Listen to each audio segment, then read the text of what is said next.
Our application problem for this section is number 59 on page 243. Bakarov's packaging plant wants to design a box with a volume not more than 100 cubic inches.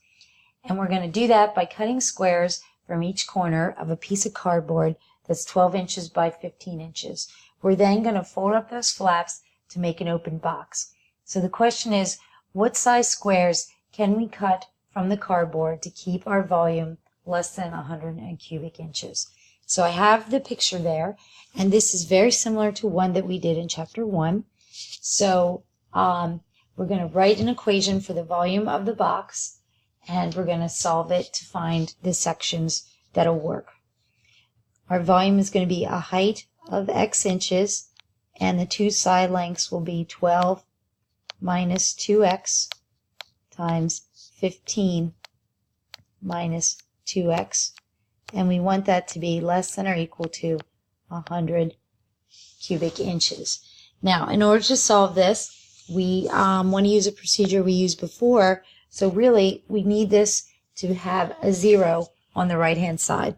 So that's just going to have us move that 100 from the right side to the left side of the inequality.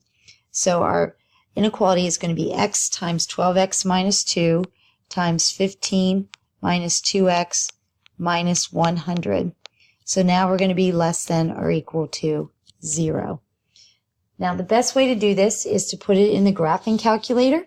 We're going to find the zeros, and we're going to look for the sections where it's below the x-axis.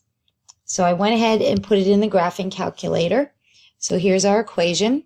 You can see we have our volume with the subtraction of 100. And since I knew that we were going to be looking at numbers that had to be between 0 and 6, because the one side of the box, we can't take more than half of it off, and that would be 6 inches, the smaller side. I would have to be in between 0 and 6. And then for our volume, we want to be less than 100. So I made it from negative 10 to 90 because we're looking for the sections of the graph that are negative. So when I look at the graph, I see there are two places where it crosses the x-axis. There's two little sections where it's below the x-axis, so I have to find those zeros. So when I go ahead and find the zeros,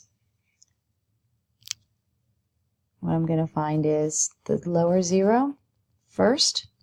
So I have to move this cursor all the way over here. I have to be to the left of the 0, which means I'll be a negative section of the graph. So I hit enter, and then I move to the positive section, hit enter twice, and I see that I have a 0 at 0.69. So I'm going to write that down. So at x equals 0.69. And then going back to my graph, I want to search the other 0. So I'm going to move the cursor back over to the other side and find the larger 0, which I can see is a little more than 4.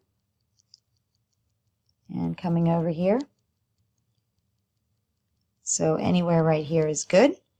And then I have to be below the 0, and I can see now that I'm in a y of negative 4.7. So I hit enter twice, and I find my other 0 is approximately 4.2. So I'm going to write that on my problem here. So I want to be, for my volume, somewhere between 0 and 0.69, or I want to be between 4.2 but less than 6, because remember, if it's exactly 6, then I'd be taking off half of the smaller side. So I can write my solution as the squares should be either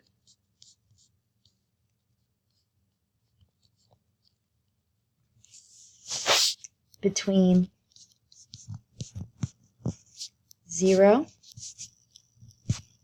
and 0.69 inches, or 4.2 but less than 6 inches, and that would be my solution.